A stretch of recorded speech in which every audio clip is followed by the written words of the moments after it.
Indicative of an international understanding that Black Americans of the US and Canada are actually not part of the African diaspora.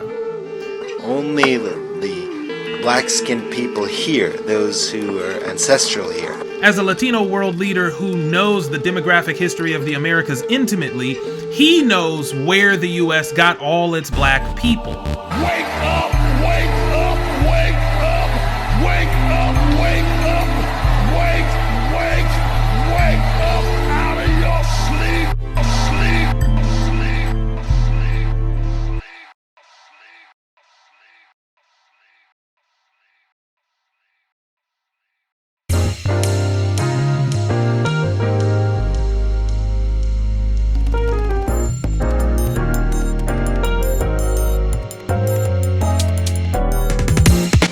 The international diasporic black community is reeling today as more and more people react to the speech delivered by Colombian President Gustavo Petro Urrego before the General Assembly of the United Nations.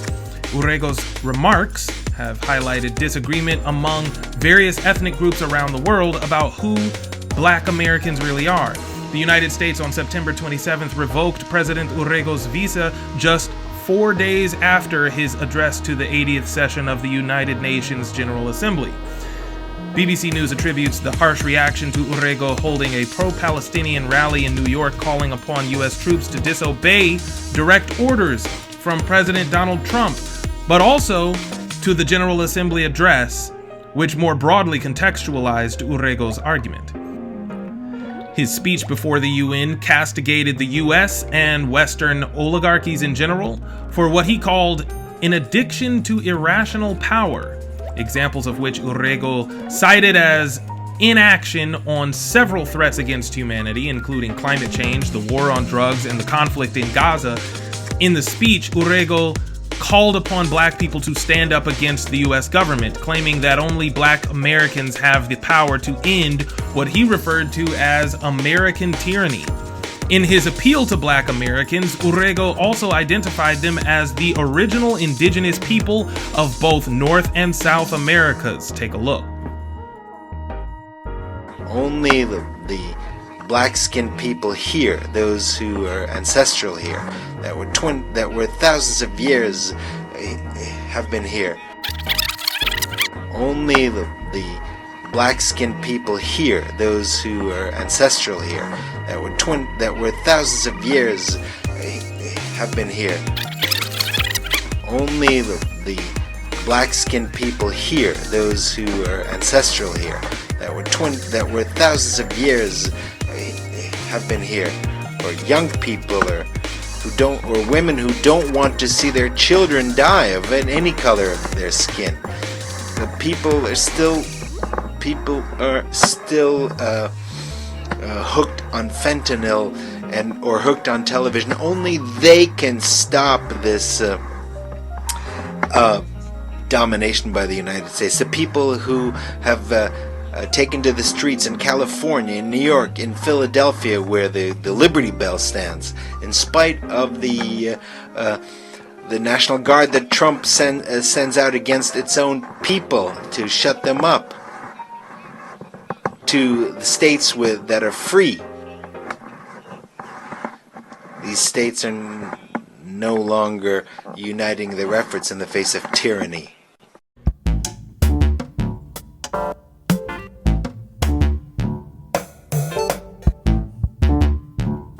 This General Assembly session was held in New York City. Urrego says, quote, only the black-skinned people here. By here, he means in the United States.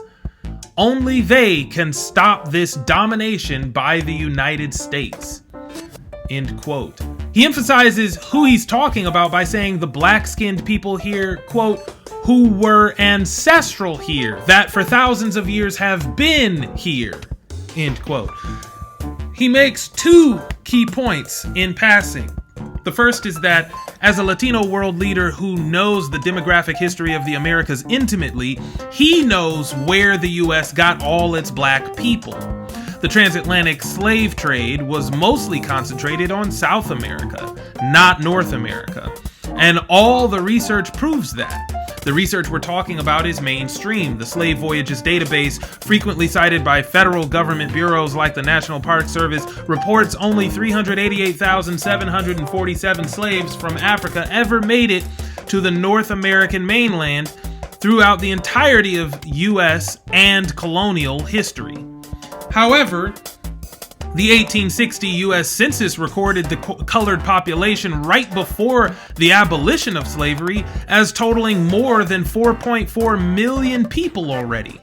Demographic historians like J. David Hacker unanimously agree that this represents the peak of human potential for the rate of reproduction, and that's before accounting for the fact that only a third of African slaves in the slave trade were women, which would severely handicap reproductivity for this group. Not every Latinx person understands this, but politically informed Latinx people do know this to be the case. Urrego's acknowledging that Black Americans aren't from Africa. We're from North America. We are the Aborigines of Turtle Island. I've mentioned in previous presentations that Hispanics know the truth, which is why Kurimeo Ahau has dedicated his channel to exposing that illusion. Urrego's other major point was that we are too busy with drug addiction, mourning the deaths of our children, and watching television to stand up to this government. He sees us as the ones who are supposed to save the world from American imperialism. Urrego then suggests that keeping us from rising up against the government is the real reason why President Donald Trump has deployed the National Guard in several cities with large indigenous populations.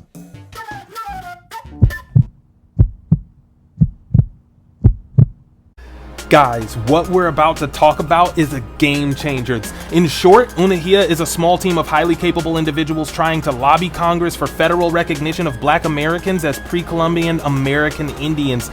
I'm one of them. I'm the public information officer, so I'm out front recruiting and providing information. I'm also handling PR because of my background in print journalism. Right now, we're focused on a well-planned lobbying campaign to get the Negro recognized as the American Indian, and our campaign strategy hinges on exploiting a quasi-legal precedent in an amendment proposal for a dormant Senate resolution that already exists.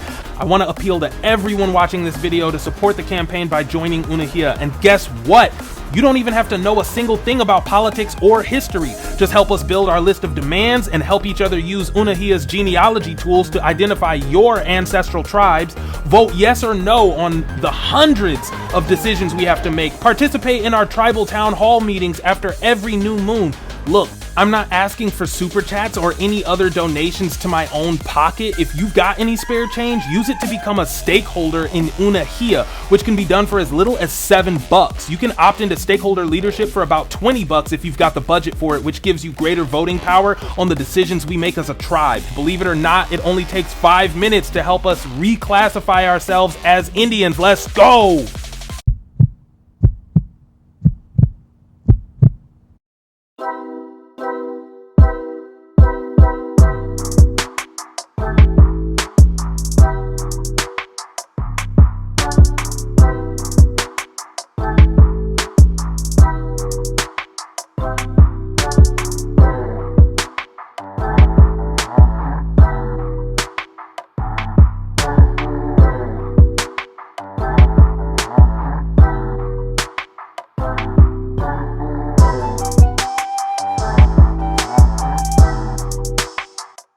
All this comes after the United Nations fielded discussions in April this year about establishing a Global Reparations Fund. I reported at the time on the fact that the African Union and CARICOM, an economic union of Caribbean countries, have partnered on these efforts while excluding the United States, indicative of an international understanding that Black Americans of the US and Canada are actually not part of the African diaspora. CARICOM and the AU seem to be implicitly pointing to the United States as having a more unique problem with its Black people coming not from the likes of Nigeria and Ghana so much as from places like Louisiana and Virginia. During Urrego's speech, Black staffers from both Colombia and Venezuela are seen on camera nodding in agreement with his words. This suggests a political consensus among Latino America, the Caribbean, and Africa about the understanding that the black people of the United States are in fact indigenous to North America. I've also shared more recently the Lamont Hill interview with economist Richard Wolff. He explained that we're now at the beginning of the end of the American empire. President Urrego is now calling upon black Americans to upend the empire from within. He's simultaneously referring to us as Aborigines whose ancestry has been here for thousands of years, and world leaders from both Africa and the Caribbean are tacitly identifying us as indigenous by excluding us from the African diaspora. Have I not recently informed you that the awakening is a political event?